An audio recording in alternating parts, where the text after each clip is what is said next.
Hi, this is Jacob, and also 15 men on a dead man's chest and a bottle of rum. Today we've got a pirate story, but not from the distant past with noble filibusters, wooden legs, and a hook instead of a hand.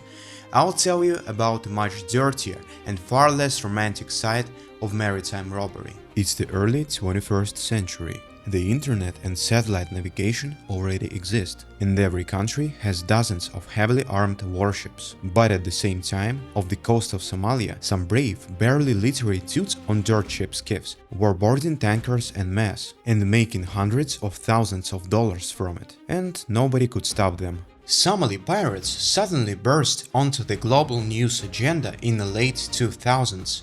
They were attacking almost daily. Fleets from nearly every country in the world were fighting them, and then they suddenly vanished. The pirates left behind a handful of movies of varying artistic value and a lot of questions, like what was that all about? Who were they? Why were they attacking? Where did they go? Even though these events happened more than 10 years ago, we still know very little about Somali pirates. Mostly because there aren't many researchers lining up to do fieldwork in Somalia. But the attacks themselves were well documented in the global press, so there is still a story to tell. Get ready, there is going to be a lot of action, because there has to be when you're talking about reckless bandits going up against the entire world. So expect shootouts, chases and millions in bloody money. I'm Jacob and welcome to the channel where Russian accent is strong, but the stories hit even stronger. Let's get into it. So, Somali Pirates made headlines in 2008, but the attacks actually began 5 years earlier, and at first almost all of them failed. On March 4th, 2003, pirates attacked a tanker belonging to Russia's Primorsky shipping company. Two small boats, no more than 7 meters long, approached the ship. The men inside pulled out AKs and demanded the tanker stop. The sailors aboard the massive vessel just twirled a finger by their temples, locked themselves inside and cranked the speed to maximum. The captain reported the incident to the Anti-Piracy Center in Malaysia. Yes, that's a real thing. When the pirates realized the ship wasn't going to stop, they decided to launch an assault. They opened fire with AKs and fired 3 grenades, 2 missed, 1 hit, but the damage was minimal. After an hour of pursuit, the pirates figured they couldn't do anything and gave up. When the tanker arrived in port, 18 bullet holes were found in the hull, but that was it.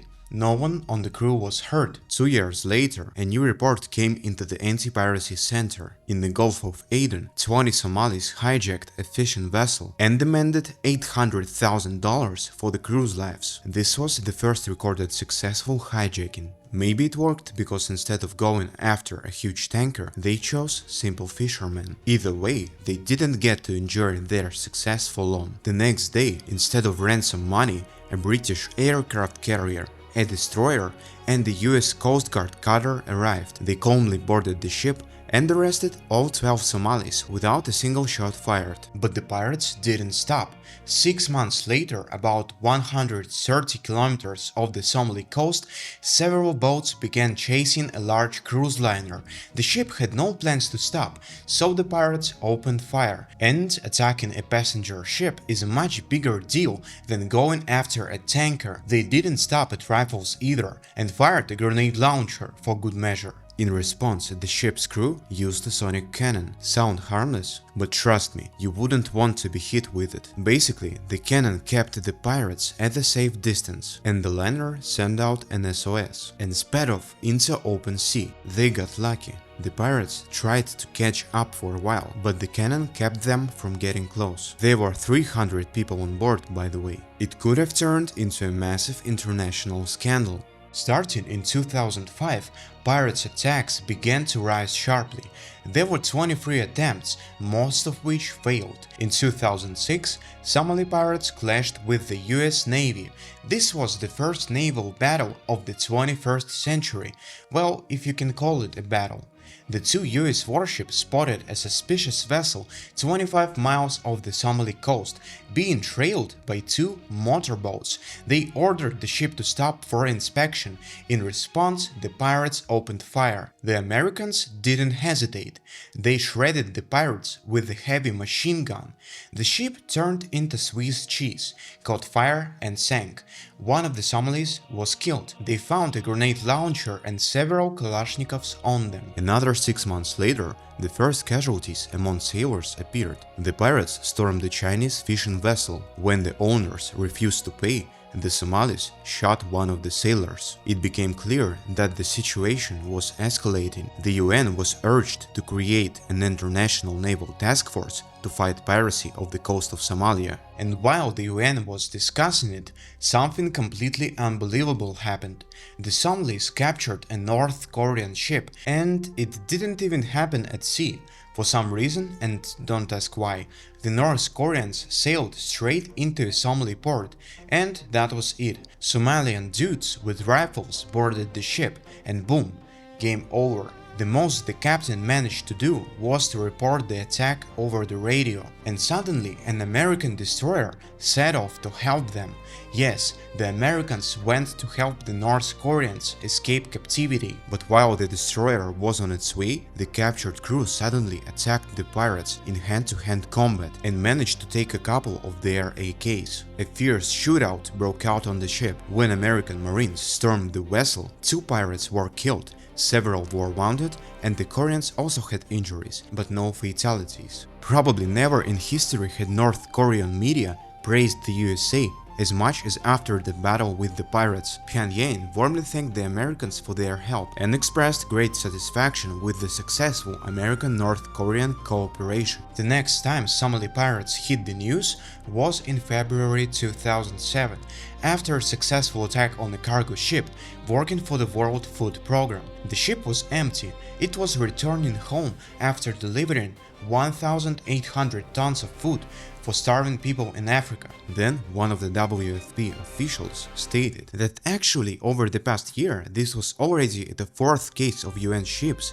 being hijacked by pirates. The others just weren't as widely reported. Among the loot was, for example, a vessel carrying humanitarian aid to tsunami victims, and in total several dozen people had been taken hostage. By the way, if you think that every time there was some dramatic rescue operation with Marines flying in on helicopters, no, almost always the ship owners preferred to keep things quiet and simply pay the ransom. Despite new loud statements in the press, the situation in 2007 only got worse. The pirates got a taste for it, learned how to conduct boardings properly, and the hijackings began happening one after another.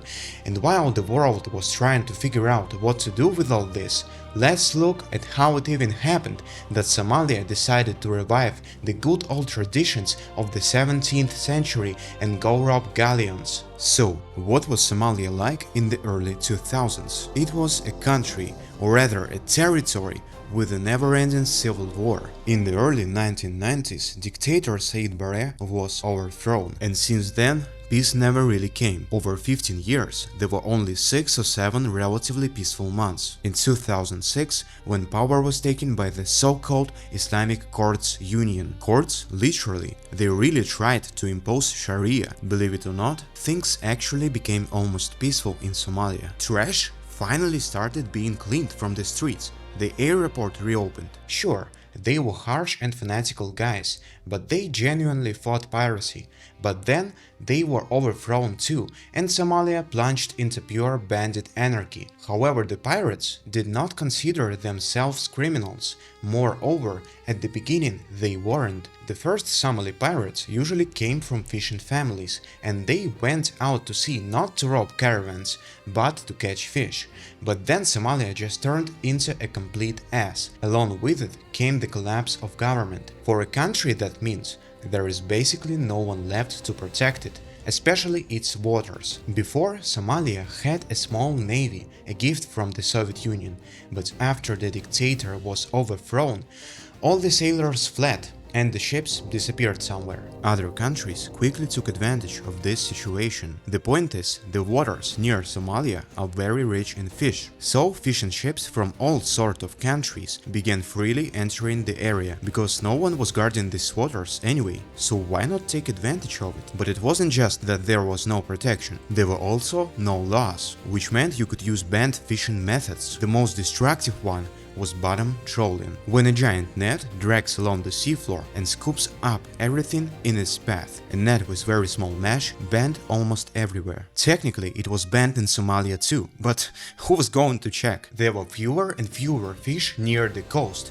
Somali fishermen, of course, were furious, and they began hunting fishing vessels that were basically stealing their food. In light motorboats, they easily caught up with slow ships, climbed aboard, and that was it. The crew never had time to react. Most of the hostages the Somalis took were Thai and Chinese fishermen who especially loved breaking fishing rules. Such captures never became big news because, let's be honest, Europe and America don't really care about the fate of Asian fishermen, and also because the ship owners paid ransom for their crews. And it seems they shouldn't have done that, because when hundreds of thousands of dollars suddenly appeared in impoverished fishing villages, the locals simply lost their minds. Everyone wanted to become a pirate. For a while, all this enthusiasm was held back by the tough guys from the Islamic Courts Union, but later sea robbery unfolded at full scale. And very soon, the pirates went beyond Somalia's territorial waters and started terrorizing ships hundreds of miles from the coast. Now they targeted not poor fishermen, but large cargo ships and oil tankers. They tried to pick ships with low sides, so it would be easier to board them. They also changed their tactics. If earlier it was quick raids by small boats, now the Somalis began using so-called motherships, previously hijacked vessels for which no ransom had been paid. They allowed pirates to travel far from the coast, and also they provided perfect camouflage. Just a regular, unremarkable ship sailing around, nothing suspicious. And then suddenly, bam, two motorboats raced out of it straight at you. And in those boats, 10 guys with rifles. In 2008, reports of new attacks came like an avalanche. On February 1st, at the exit from the Gulf of Aden, pirates captured a Danish tugboat with the crew of 6 people. 4 of them, by the way, were Russians. The pirates demanded a ransom of $700,000. They anchored the tug about 40 kilometers from the Somali coast. Since the crew included Russians, the Russian Navy was preparing to send warships, but the Danish shipowners persuaded them not to and gathered the ransom. On April 4th, something absolutely unbelievable happened. The pirates captured a French pleasure yacht with 32 passengers. The yacht was sailing from the Seychelles, and the tourists on board were far from poor. I think you get the idea. This wasn't about ransom anymore. For France it became a matter of honor. They sent an elite counter-terrorism unit to Somalia, which simply gunned the pirates down and arrested the remaining 6. None of the hostages were harmed. But one successful operation didn't stop the attacks. On May 28th, a cargo ship with an international crew was seized. 9 Filipinos, 4 Ukrainians, a Russian, and an Estonian. They were held for 42 days while pirates negotiated the ransom. Initially, the pirates demanded $3 million. The shipowners offered $200,000. In the end, they settled at $750,000 after the pirates threatened to execute 2 people per day. On July 20th, they captured a Japanese ship. The crew initially refused to surrender. They even managed to kill 1 pirate, but that didn't save them from captivity.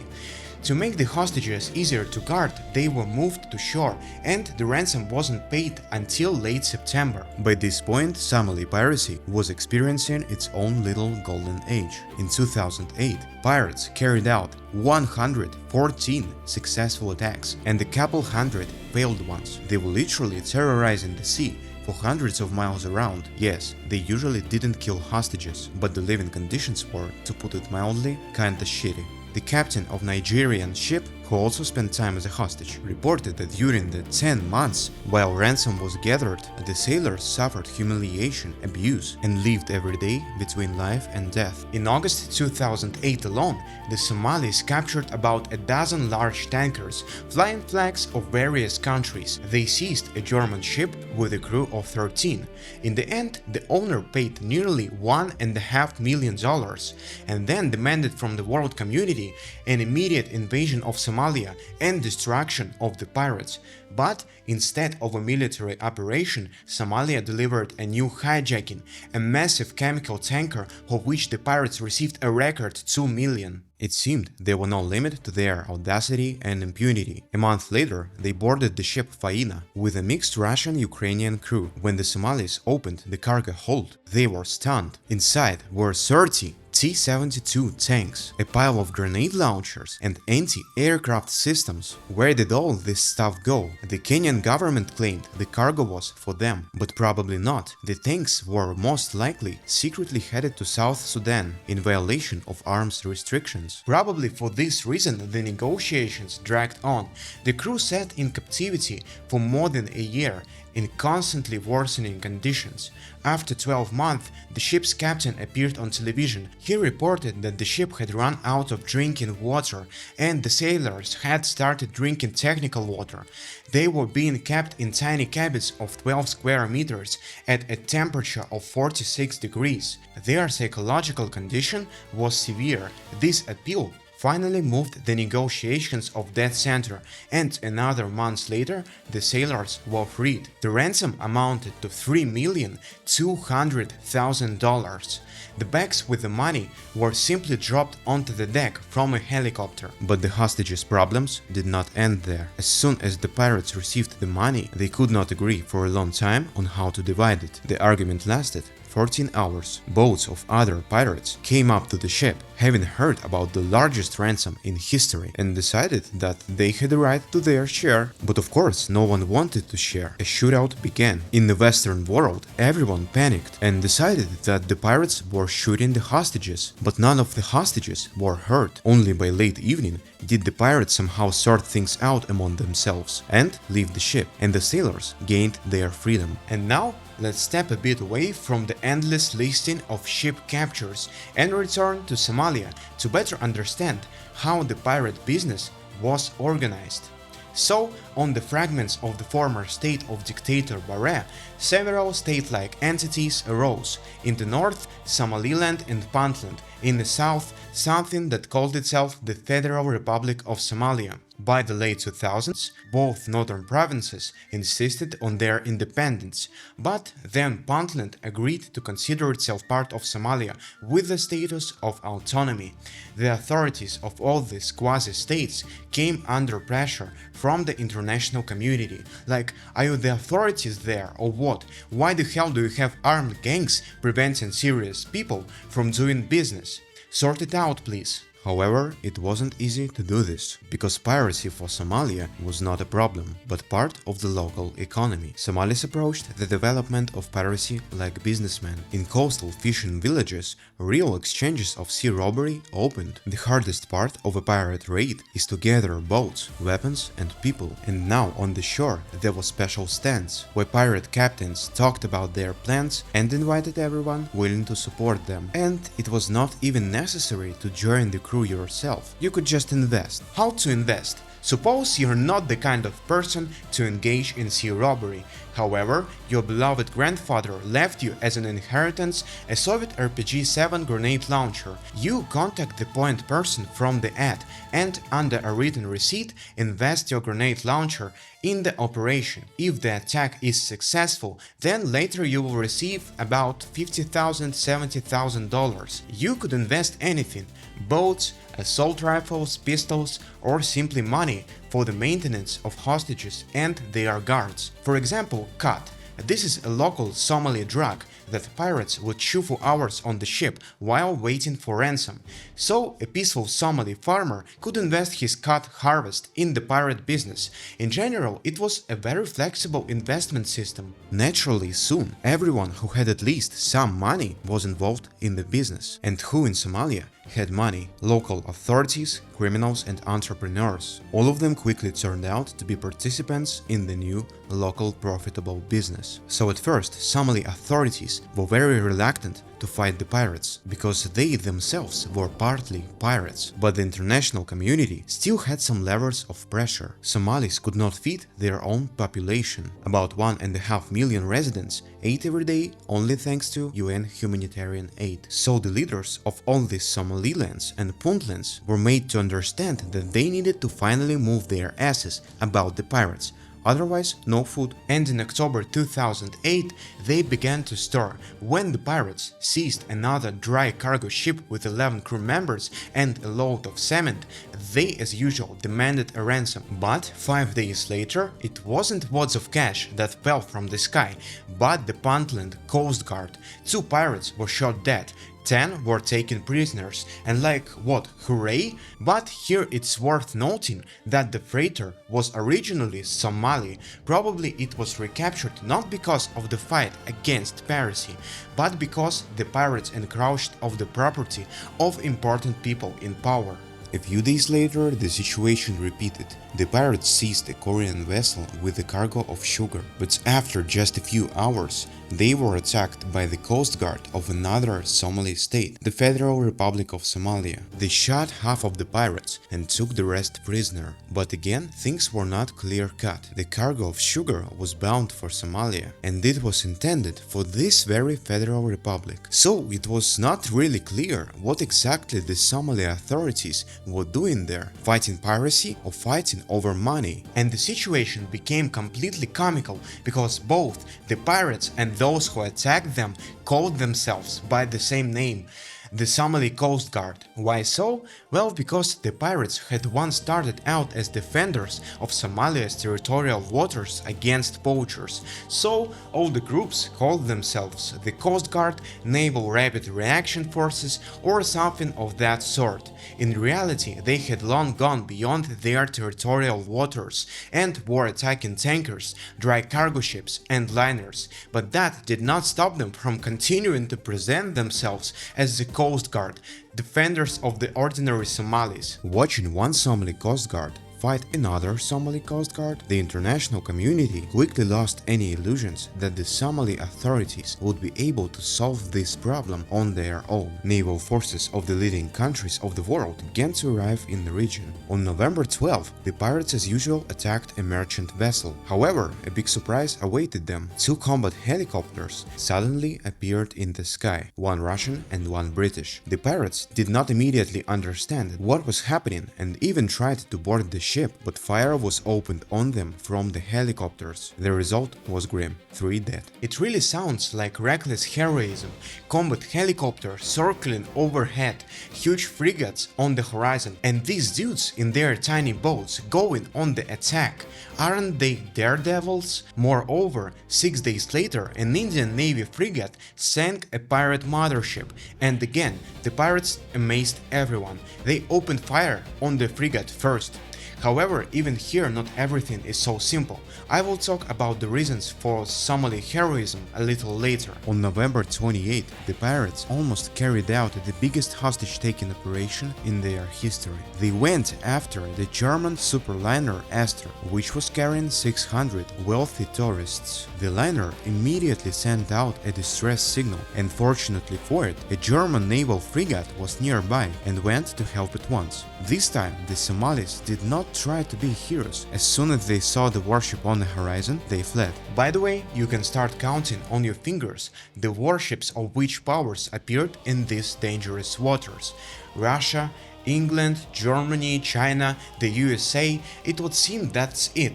The pirate era is over. What could Somalis with Kalashnikovs oppose to such a force? It turned out that they could simply ignore it.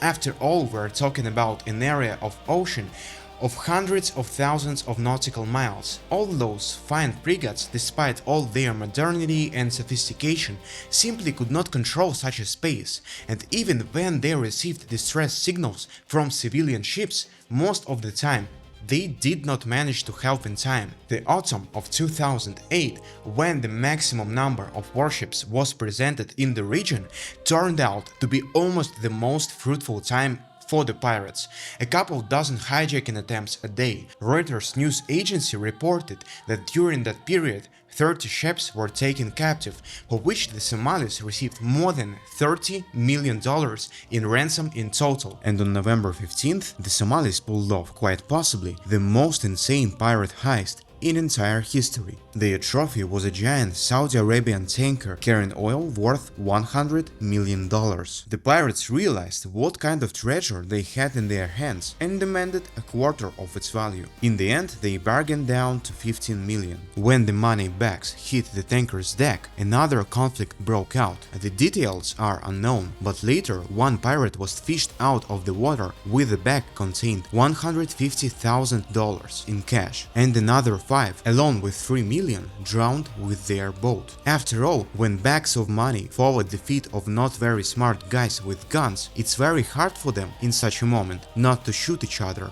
That is how the turbulent year 2008 ended. By the next year, all participants in the conflict faced problems they somehow had to solve.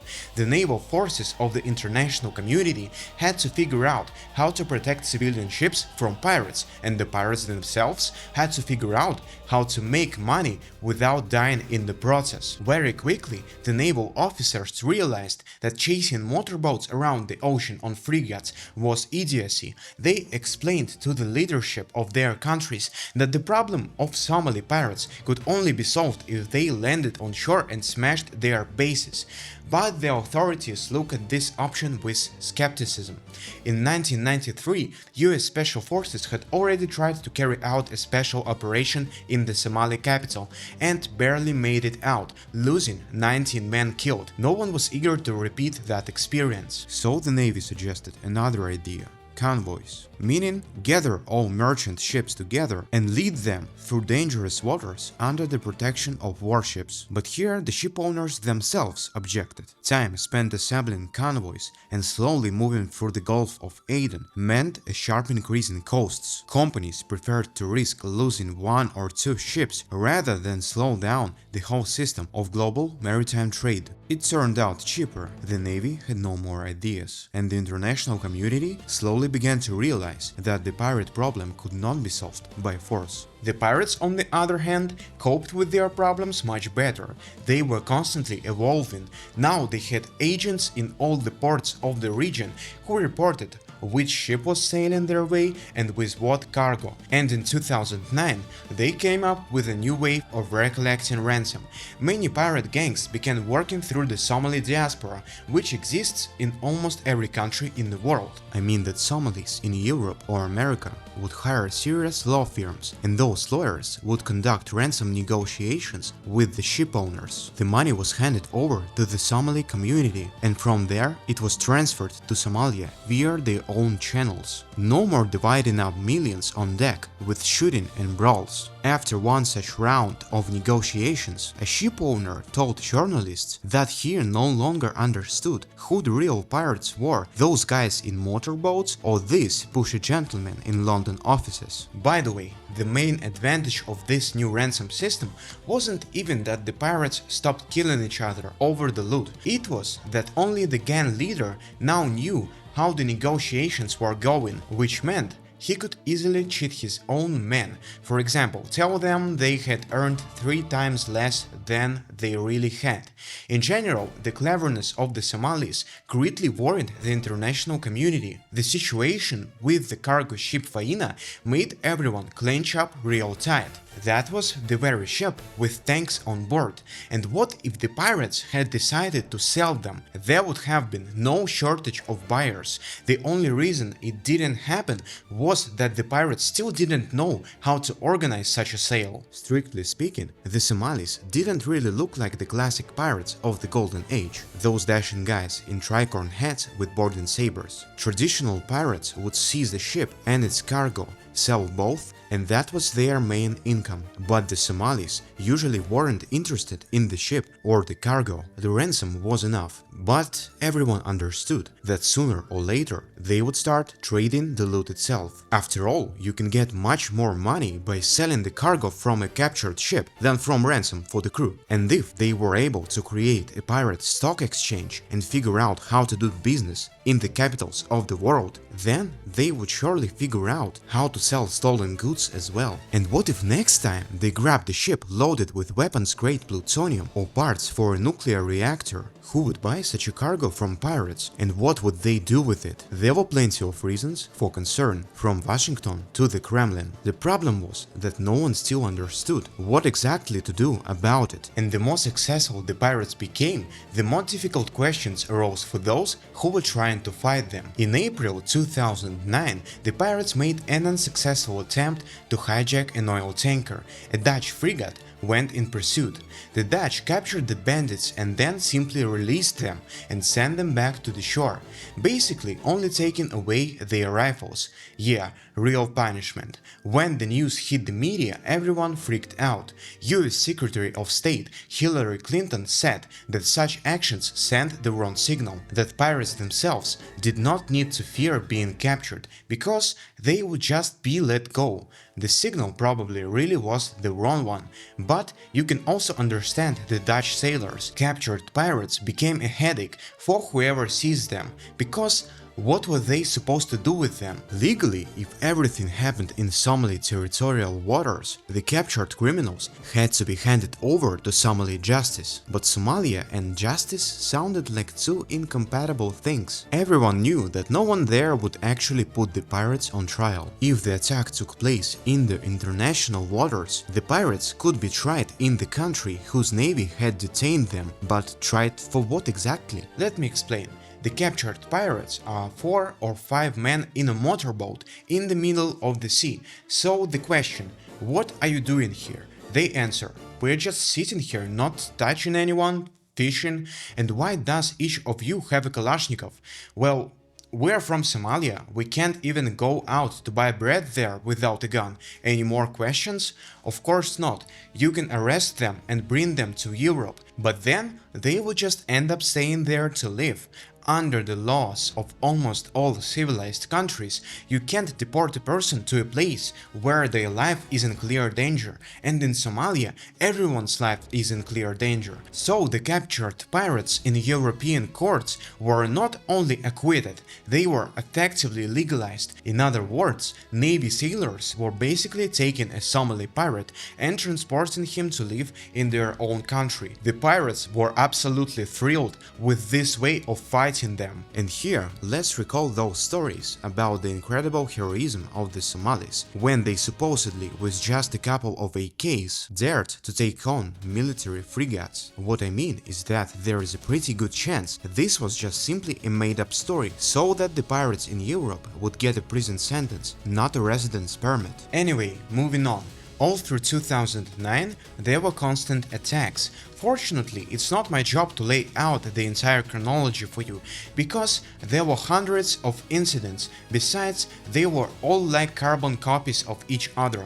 2 or 3 motorboats catch up with the victim ship, come alongside, throw up a rope ladder, climb aboard, take the crew hostage and lead the vessel to the Somali coast, where it then sits for several months waiting for the result of negotiations. Once they get the money, the pirates release the hostages. And a few words about how the sailors lived in captivity. Cases of outright cruel treatment were extremely rare. There were harsh conditions when a ship standing for weeks in the sun would heat up terribly, and in the tiny cabins where the crew was held, there was unbearable heat and the prisoners suffered. But deliberate beatings, torture, humiliation or executions almost never happened. And if it did happen, for some reason it was with Chinese sailors. One was shot by the Somalis in 2007 and 3 more in 2009, basically because of the heat. Even so, from 2009, the situation began to change. Ship owners decided the crew had to be able to defend themselves.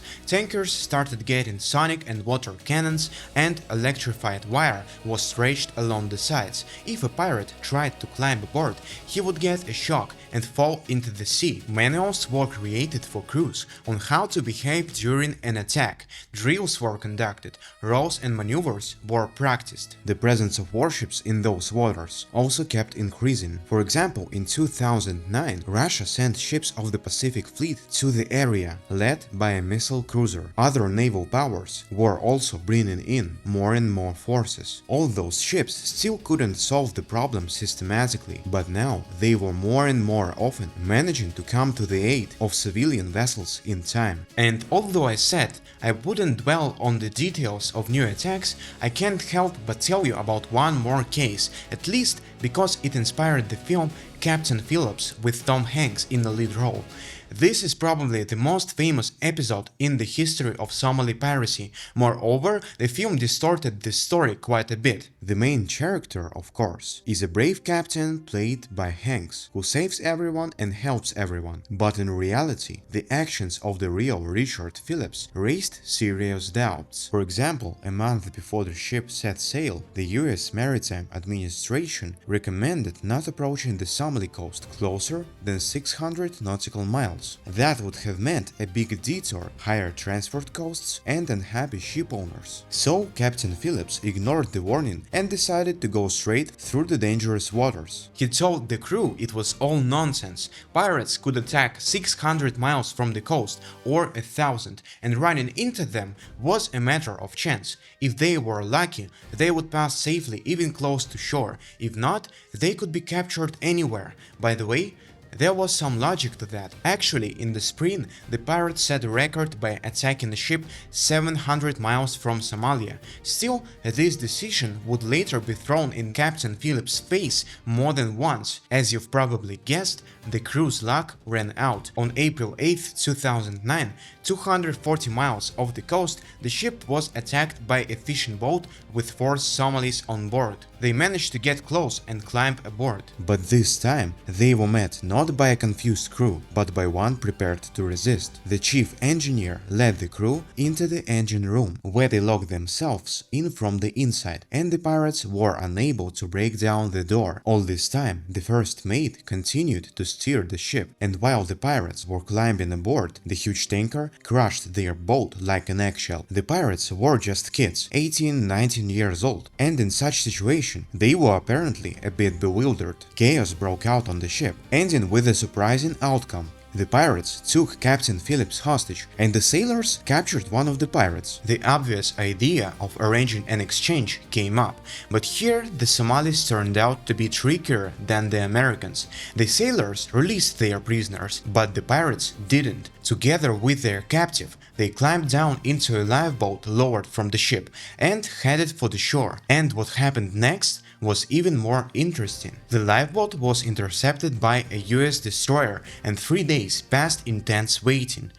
The pirates refused to surrender, and the Navy didn't dare take any actions for fear of harming the hostage. Eventually, the Americans got fed up and pulled off what the military crowd calls a sniper salvo. 3 elite Navy SEAL snipers fired simultaneously, each putting a single bullet straight into the head of a pirate. Captain Phillips came out unharmed, unless you count getting splashed with someone's brains. The 4th pirate, the one who had previously been a prisoner of the crew on the tanker, survived and surrendered. He was brought to the United States. There is a photo of him being led away in handcuffs by FBI agents. The FBI look grim, and the pirate looks happy, like a kid at Disneyland. Either he's just glad to be the only one who made it out alive, or he's hoping he'll get to live in America now. If it's the second one, then he smiled way too early. In the US, he got 33 years in prison for piracy. He's still doing time, by the way. And when the film Captain Phillips came out,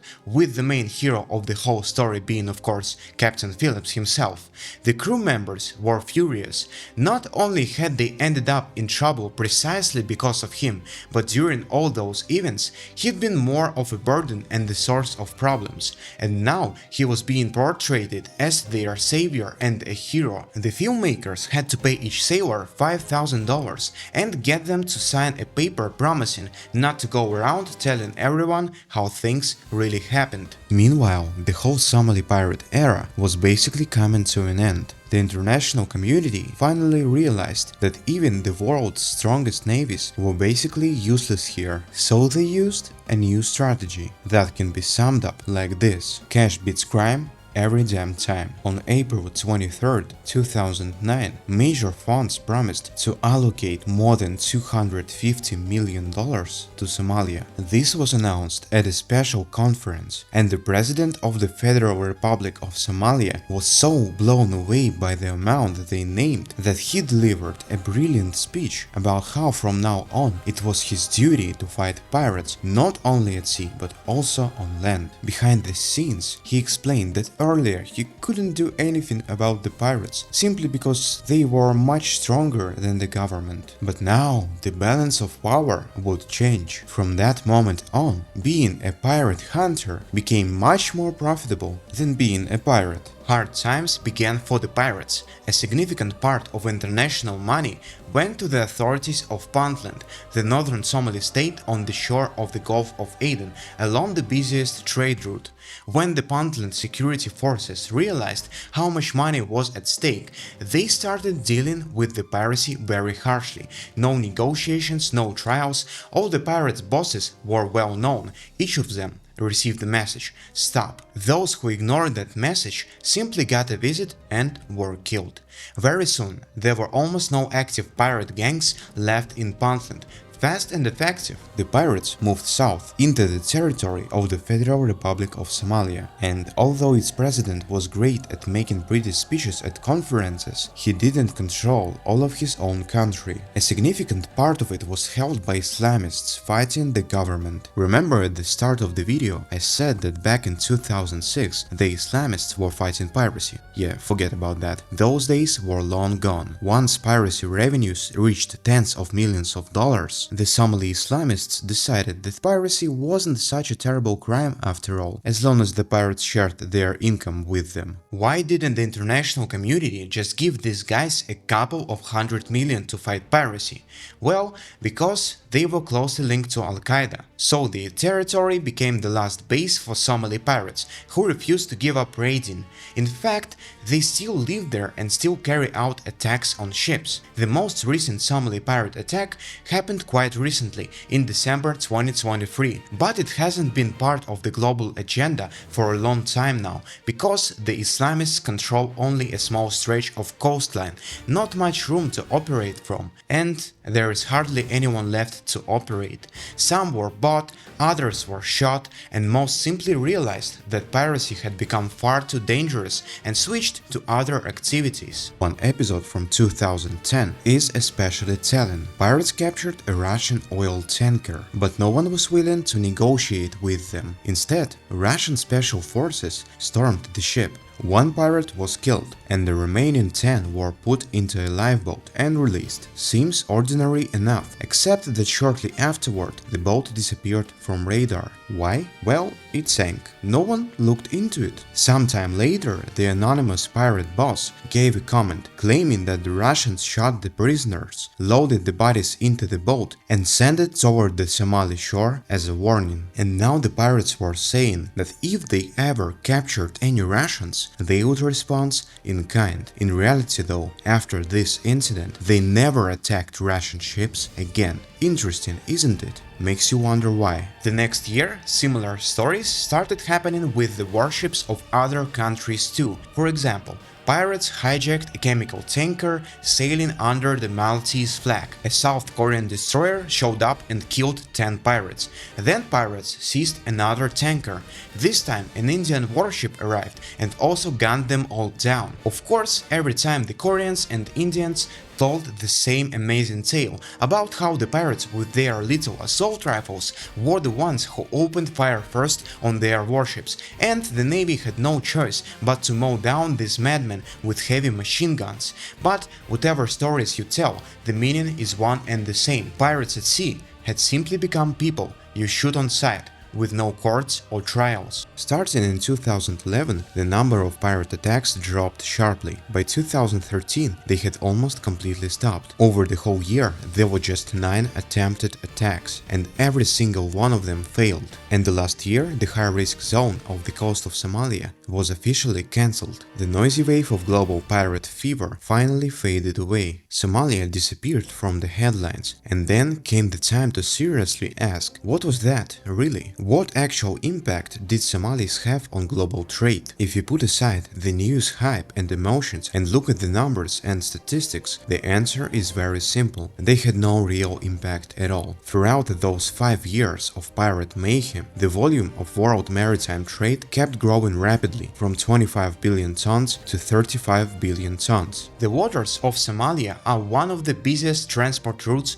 on the planet. Every day, hundreds of ships pass through the Gulf of Aden toward the Suez Canal. Only about 1 to 2% of them ever came under attack, and the number of ships actually captured was just a tiny fraction of a percent of the overall traffic. The losses ship owners suffered from these attacks didn't exceed their other transport costs. For example, they lost more money to theft in ports than they did to Somali pirates. Even today, there are seas where piracy is very active. For instance, the Strait of Malacca along the coast of Malaysia. Hundreds of attacks a year still happen there, and almost nobody cares. That's because the Malacca pirates attack small local vessels, and no one really cares what happens to them. And as long as the Somalis were hijacking fishing boats, nobody cared about them either. The media frenzy only began when the pirates started boarding tankers carrying weapons and oil.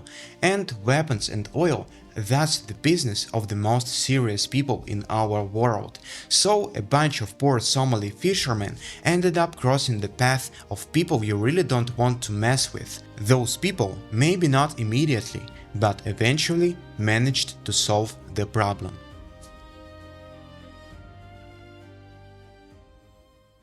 Hey guys, quick behind the scenes note.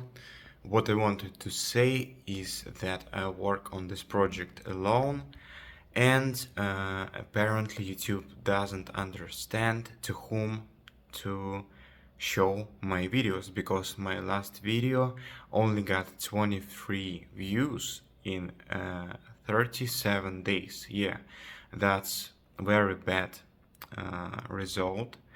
Apparently YouTube doesn't understand to whom to show my channel. It doesn't understand the audience. So I would be very grateful if you can smash that like button to help him to help it understand to whom to show my channel. I would be very grateful.